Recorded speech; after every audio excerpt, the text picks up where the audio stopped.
Our journey begins at Bigfoot Java, a coffee shop that's literally the size of my shed.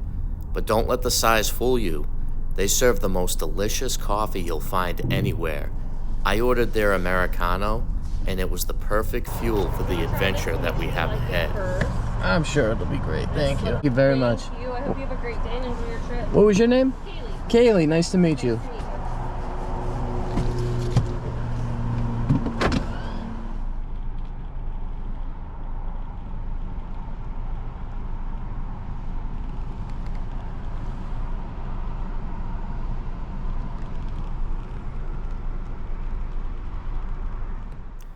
From there, we hit the road through Seattle into Oregon.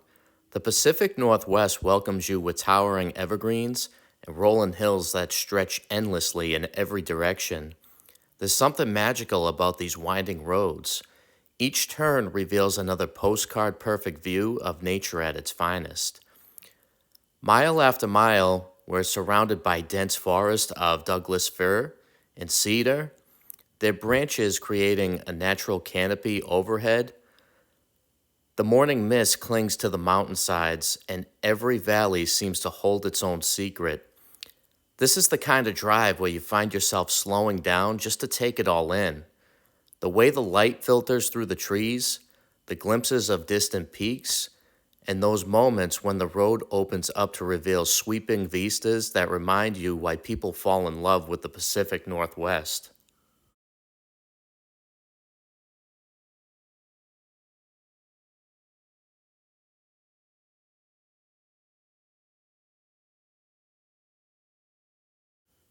We made a meaningful stop in Aberdeen, Washington, at Kurt Cobain Park. This quiet memorial features benches where you can sit and reflect, a cement guitar that pays tribute to the grunge icon, and colorful murals that capture the spirit of the music that came from this small town. I decided to explore under the bridge that's so central to Cobain's story. What I found was a reminder that these places aren't just tourist destinations. They're real places where real people live their lives. A homeless person made camp there, and we were both equally surprised to see each other. He didn't bother me, and I hope I didn't disturb him. Sometimes the most authentic moments of travel happen when you step off the beaten path.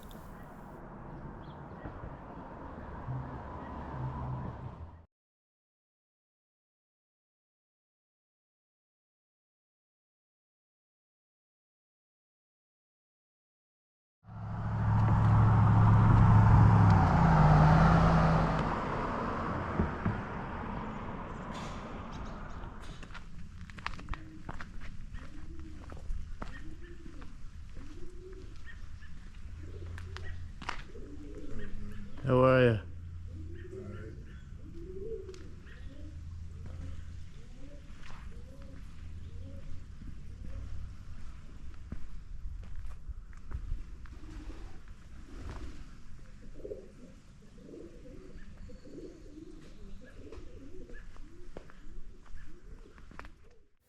Now we're making our way to Astoria, Oregon, and once again the Pacific Northwest shows its natural beauty. The road ahead promises more discoveries, more stories, and more of that rugged coastal charm that makes this corner of America so special. Oregon's Pacific coastline has witnessed its share of maritime lawlessness, but none more notorious than the organized crime that flourished in Portland's waterfront district during the late 1800s and early 1900s. This is the factual story how the city earned an international reputation for a practice so synonymous with its name that it became part of the English language itself. Starting in the 1870s, Portland and surrounding areas became infamous for a practice called crimping. Crimping, commonly known as Shanghai'ing, was the act of kidnapping, often through drugging, and selling people to ship captains, men as free labor and women as prostitutes. The practice wasn't unique to Portland. It occurred in many port cities worldwide. What made Portland different was the scale and organization of this operation. Portland, Oregon was the Shanghai capital of the world in the 1890s. The method was brutally simple. Victims were either drugged with opiates, kidnapped while intoxicated, or simply knocked out conscious. They would awaken aboard ships already underway, legally bound to work for the duration of the voyage with no recourse for escape. What made this practice particularly insidious was its legal framework. In 1897, the U.S. Supreme Court actually ruled that the 13th Amendment effectively didn't apply to sailors when it declared involuntary servitude unconstitutional, ruling in essence that merchant sailors were not fit to be entrusted with full rights as citizens. This legal precedent meant that Shanghai'ing, while morally reprehensible, operated in a legal gray area. For anyone interested in Shanghai'ing of sailors on the old Portland waterfront, the name Larry Sullivan needs no introduction. A prize fighter with a great head for business, friends in high places, and absolutely no conscience, Larry Sullivan organized Portland Shanghaiers into a cartel, causing international notoriety for Portland. Sullivan didn't just practice Shanghaiing, he revolutionized it.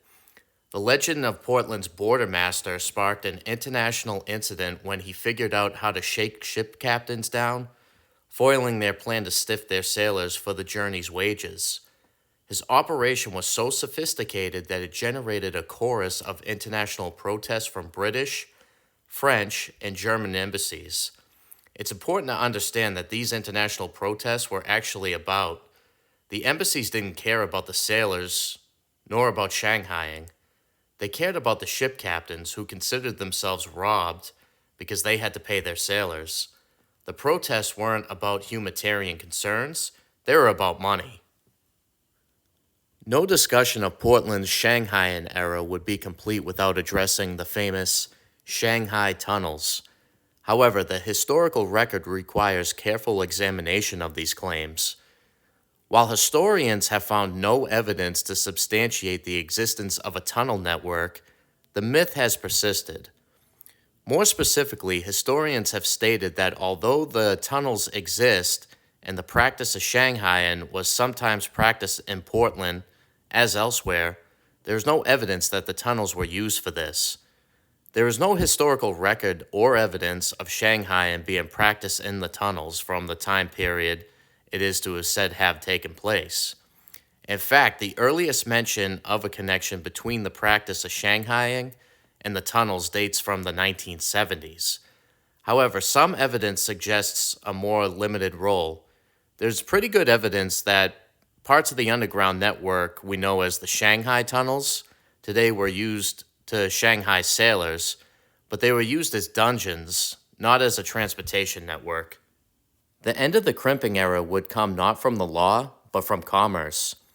Labor-intensive barks, barkentines, and schooners were given way to the more lightly staffed steamships, and it was no longer necessary to shark up a big crew for every voyage. The practice that made Portland international notorious gradually faded as the maritime industry modernized.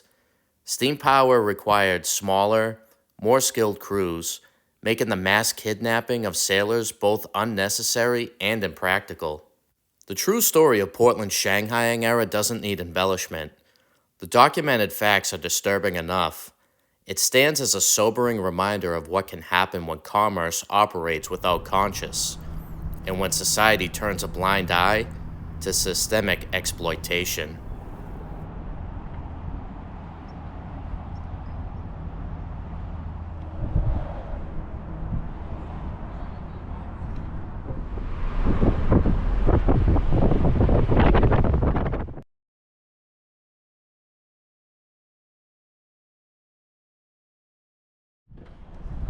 So all this talk about Shanghaiing and all these crimes that involve maritime, this is the Clatsop County Courthouse. This is where these people most likely would have been tried, so I figured I'd show you the courthouse. Well, usually when there's a courthouse, there's a jail around here. Huh. Does this look familiar to anybody?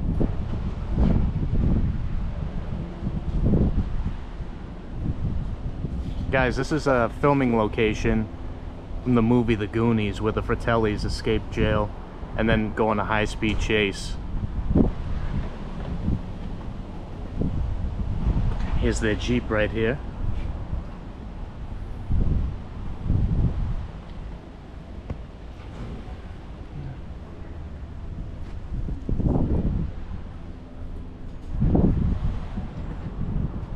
See if they still got the bullet holes. Oh, they too.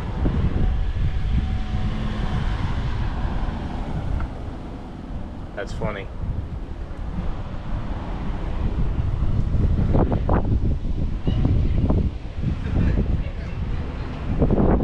So right here is the parking lot where they set the parking lot on fire to stop the cops from chasing the Fratellis.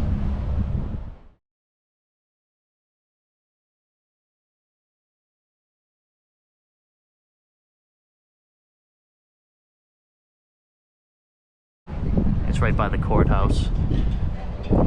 So let's check the museum out. Help you with your admission. It's $6 per day there. I'll be right with you. Take your time. Let's get you in here. Let's have the sunshine here. Hi, just one for you? Yeah. Oh, it's $6 altogether. Yeah. Did you need a receipt at all today? Nope. Alrighty. So let me see. Between the two of us, I think. You got information for some folks? I can. Okay. Yeah, sure. So if you'd like to head over to the gal behind us. All right. That is your set pass. That's going to activate the movie cameras in the hot set room where you get to film 5 scenes from your favorite Oregon films. And if you film anything at all, you're going to visit the screening room to the left where you can email yourself what you filmed. Awesome, thank you. Enjoy, head in any direction. It's a bit crowded, but let me know if you have any questions. Thank you. You're so welcome. Look at each other. Oh, and then where can they go? We'll take one separately or together? We'll take one together. Back a little more. Yeah? Like on the wall. Yeah, there you go. You got arrested. Oh, yeah? You must think I'm stupid.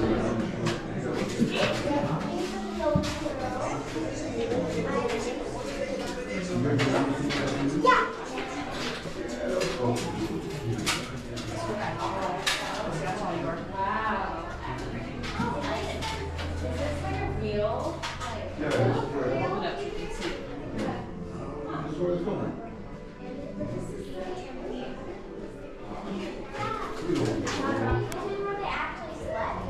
Yes, long time ago. So don't touch it. Shh. Don't touch it. Yeah, just think. If you guys had to sleep here for a long time with 4 people. Okay, no.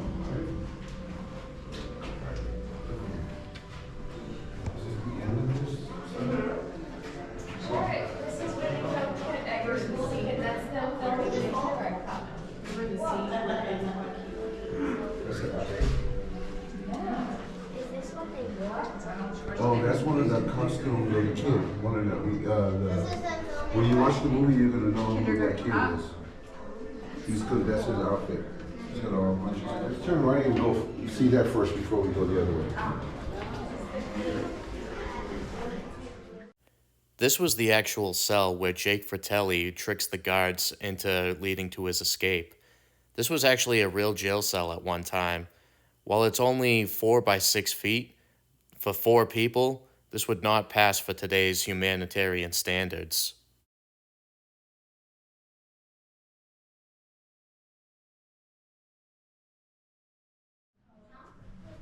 All right, let's move. While this isn't the biggest tourist location, it's definitely got some really cool stuff in here that you want to see if you're a Goonies fan, and it's definitely worth the $6 entry fee.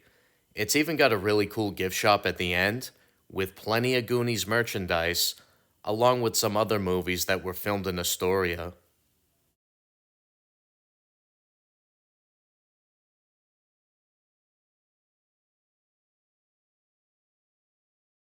After going to a few locations and driving all day, It's now time for a lunch break. This is the Maritime Bar and Grill, owned by Terry, who I found out was from Massachusetts. She was very nice and accommodating.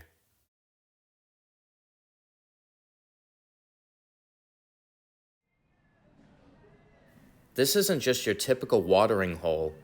Walking in, you're immediately struck by the nostalgic atmosphere that harks back to a time when bars were true community gathering places. What sets Maritime apart is the incredible array of entertainment that they offer. Video games line the walls, photo booths let you capture memories with friends, and my personal favorite, an impressive collection of pinball machines that transfer you straight back to the golden age of arcade gaming. The satisfying clack of the flippers and the bright flashing lights create an atmosphere that's both energetic and comforting. Sports fans aren't forgotten here either. They've got an extensive selection of games playing on multiple screens, so you can catch whatever team you're following. But it's the overall vibe that really gets you. There's something special about places like this. Bars that offer these kind of accommodations and experiences, you just don't see very often anymore. It's the kind of spot where strangers become friends over a game of pinball and where the evening can take on a life of its own.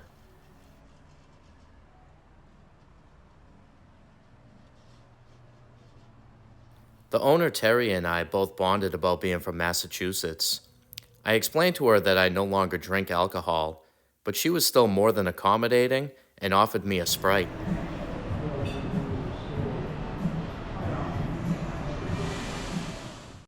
I went with the Chipotle chicken sandwich, and it was absolutely delicious.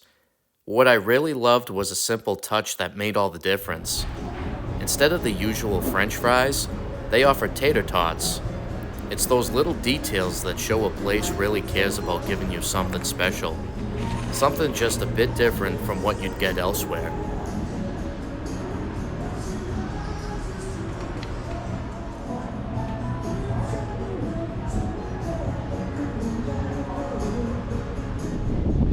Hey guys, here's another filming location. This is the Flavel House Museum, Flatstop County.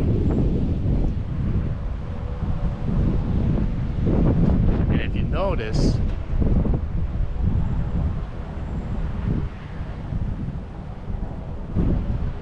this is the place where Mikey and Brand's dad works as a museum curator.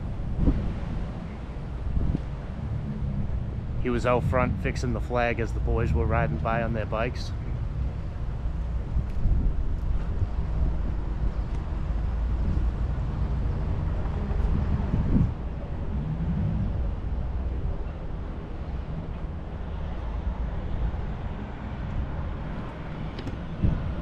So yeah guys, another filming location.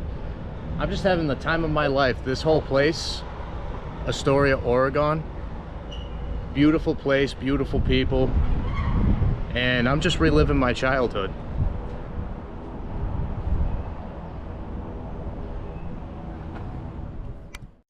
In the fog-shrouded coastal town of Astoria, Oregon, where the Columbia River meets the Pacific Ocean, the same charming town that served as the backdrop for the beloved film, The Goonies, stands a house that tells one of the most chilling tales in Pacific Northwest history. While tourists flock here to follow Mikey and his friends on their treasure hunt, locals know there's a much darker story lurking in these streets. This is the story of Harry Sherman Flavel, better known as Hatchet Harry. The year was 1947. Harry was just 20 years old when he committed the act that would forever change his life and earn him his notorious nickname.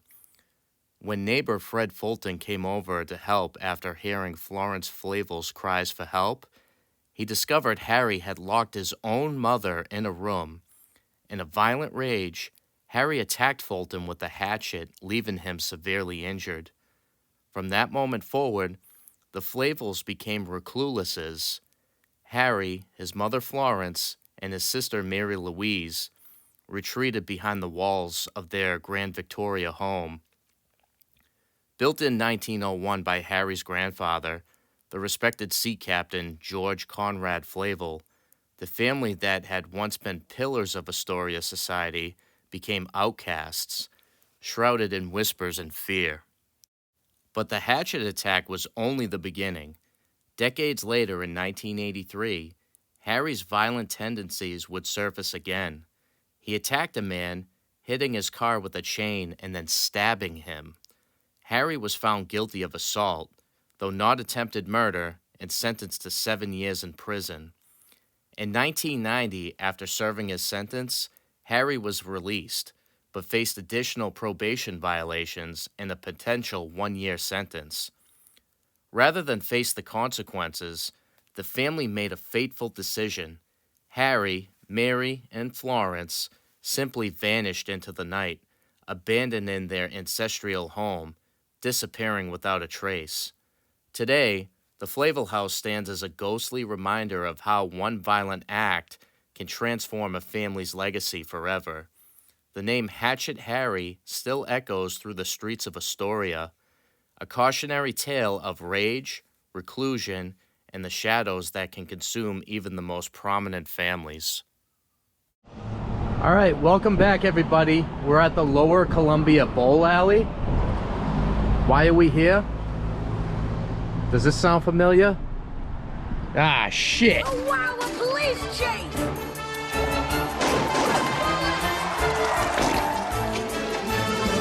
Ah, shit! This is the location in the film where Chunk spills his drink. He's got his milkshake right there. His shirts. Let's go inside.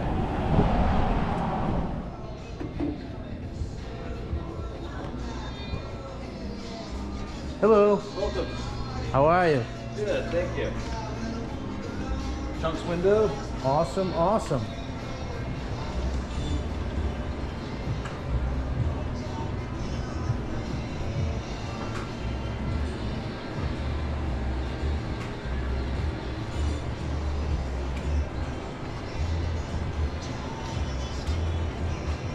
No baby roots? No. Just kidding.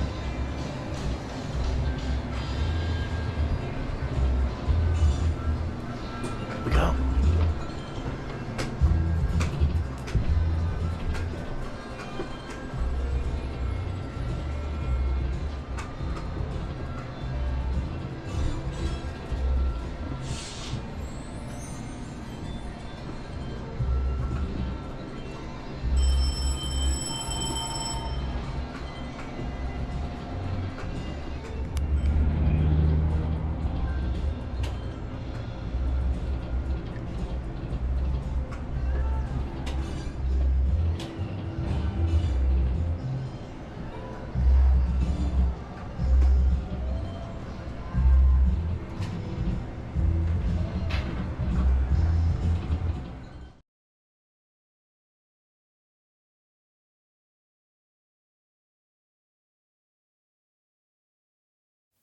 As I step out of this classic bowling alley, the memories of the Goonies come rushing back.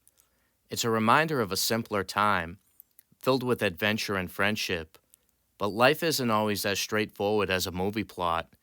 This small token of achievement is a 10-year sobriety chip given to me by Corey Feldman. Yes, that Corey Feldman. The one who's been fighting an uphill battle against the public perception for years. He gave it to me for my 10-year sobriety, a gesture of trust, a symbol of his journey and mine. Despite his incredible 30-year sobriety, the shadows of his past continue to haunt him. People are quick to label him, quick to forget his resilience and strength. It's not fair, really. How can someone who has fought so hard and come so far still be defined by a past that they've long left behind? Corey's story is a testament to redemption, to the power of transformation. He's a beacon of hope, a living example that it's never too late to turn your life around. So let's give Corey the respect and recognition he deserves. Let's celebrate his journey, his courage, and his unwavering commitment to sobriety. This chip is more than just a piece of plastic. It's a symbol of Corey's strength and a reminder that everyone deserves a second chance. Let's honor his journey and remember that people are more than their past mistakes. Hey guys, I'm back. I kind of want another coffee. I know I had one this morning, but I want another one. Coffee's my only vice. I don't drink, I don't smoke, I don't do drugs, but I drink a lot of coffee. Give me a break. But I'm here outside the Astoria Coffee Company.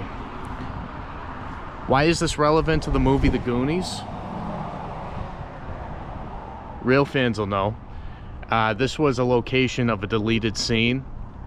I think they mostly showed it on the Disney Channel, of the boys going into a convenience store before their big adventure.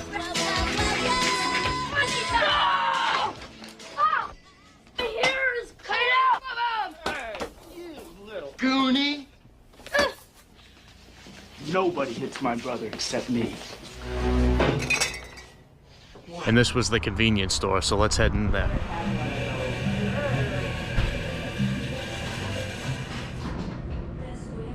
Got some new lights for my living room. Oh, you did? A reward for this inconvenience. Oh. It's gonna be very pretty. All day.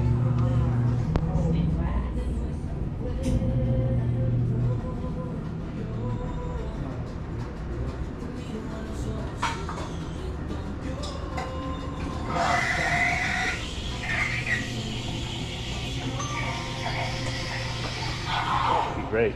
And would you like whipped cream? So great.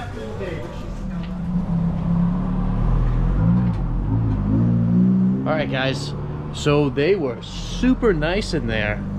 They were all cool about being on the camera and stuff like that. If this was back home in Boston, people would be like, you can't film me. But everyone around this part of the country has just been so incredibly nice. Just real friendly and everything. So I usually don't really like sweet coffee or fruity coffee or anything, but I figure while I'm here they actually have, it's called the Baby Ruth latte, and I figured it's only appropriate to get it here.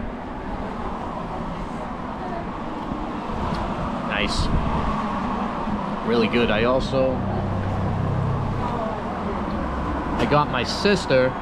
My sister's an avid coffee drinker and another Goonies fan. But I got her Astoria Coffee Company, the Goondocks blend. So hopefully she likes that. My buddy Farola. Hold on, I just gotta get it out of the bag. My buddy Andy Farola is actually marrying his fiance Marissa in just a couple of weeks, really, and he's also another Goonies fan. So I got him this shot glass.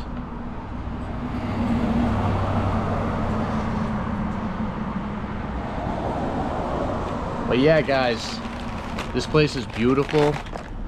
I'm going to all the filming locations, and everyone around here is just so incredibly friendly. So we're gonna go to the next stop.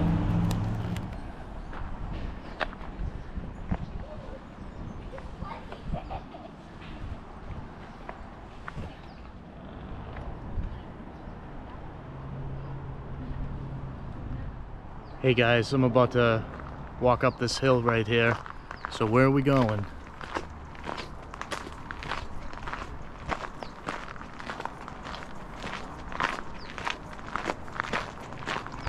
Do I recognize this house?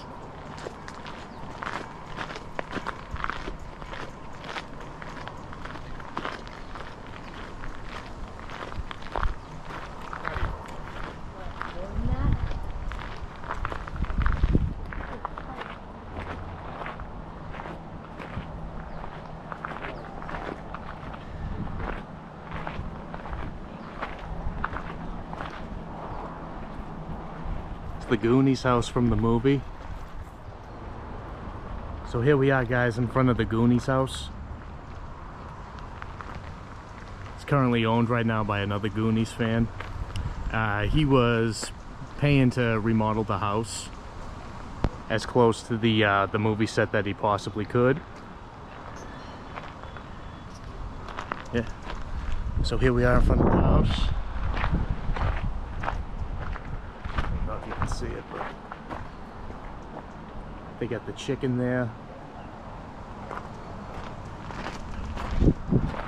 The screen door's broken from where it was Data's house, from when he went through the screen door.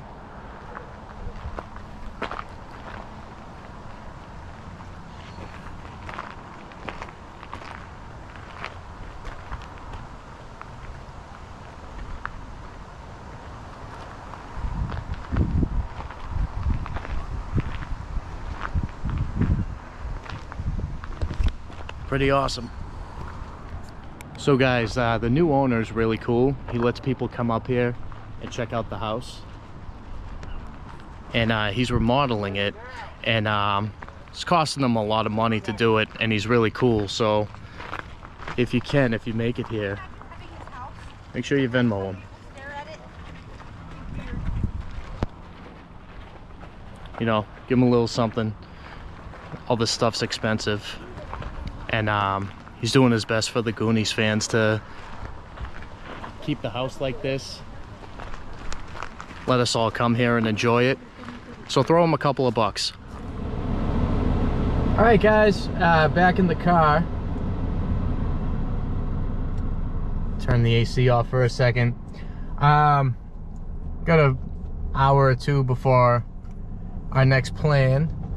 But this place has been great. Like, all the shop owners, every time you go to one of these places, guys, if you decide to come out here, make sure you either buy a shirt, a cup of coffee, throw Venmo to the Goonies house owners way. Come out here, these people are trying to make a living, and they're super nice. No one like implemented that they expected anything monetary from visiting these places, but you know, it's their bread and butter. So don't just go in and take pictures. Try to buy something, buy a t-shirt, you know, whatever. And everybody around here is like super awesome. So stick around. I got one more treat for you. We got one more adventure, and then we're gonna make our way back to Seattle. So it's been a pleasure. Thanks.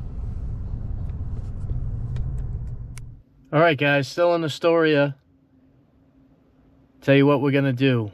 We're gonna go take an underground tour of the town of Astoria. There's some underground tunnels with some crime history down there. My guess is that, and I got nothing to back this up, but my guess is that if there is underground tunnels that people used to, you know, Shanghai people or sketchy things used to happen down there, that could have been the basis of Spielberg's idea for the Goonies. So stick with us. I hope you're as excited about this as I am. And we're about to go in the underground. Gotta read the fine print. Read the fine print. You know why you need a flashlight? Because it is going to be dark down there. Woo! Hey Chad, how dark is it going to be? Thank you, Ray. So dark you won't see the rats running across your feet. Dark. Woo! We all got They all have shoes on today. Good, awesome. They love flip flops. They like shiny nail polish. Yes. Very good. This is more clowns. Yay! Don't jump out. We've been doing tours probably about 7 years. All the streets, all the sidewalks, all the buildings. So the kids actually from the That was cool. Chad and Fingers did a great job. It's a lot of stuff to know about. A lot of navigation too through those tunnels. A little too much emphasis on clowns, but they still did great. I was just waiting for a clown to like jump out at me. I would have punched it in the face. I hate clowns. But yeah, it's been a long day, great day. That was a great tour. If I can if I can recommend it to anybody coming to Astoria, make sure you take the Astoria Underground tour. It is awesome. And I was speaking about the wood. I'm just walking on the pier right now, and this wood's sinking right now. I thought I was gonna fall through. God damn. So I guess we'll grab another cup of coffee and we'll head back to the hotel. It's about 2.5 hour drive. It's been a long day, but yeah, it's been a long, good day though. This place is awesome. Come visit Astoria. Hey guys, thanks for joining us on this episode of Crime Scene Cuisine. I hope you all enjoyed Astoria as much as I did. If you like what you've seen here today, hit that like and subscribe button. I'm just building the channel now, so if you have any ideas of what you want to see throughout the country, crime, food, anything like that, drop it in the comments, man. I'd be happy to do it. All right, thanks for coming. Stay clean, keep exploring, keep tasting. Thanks, guys.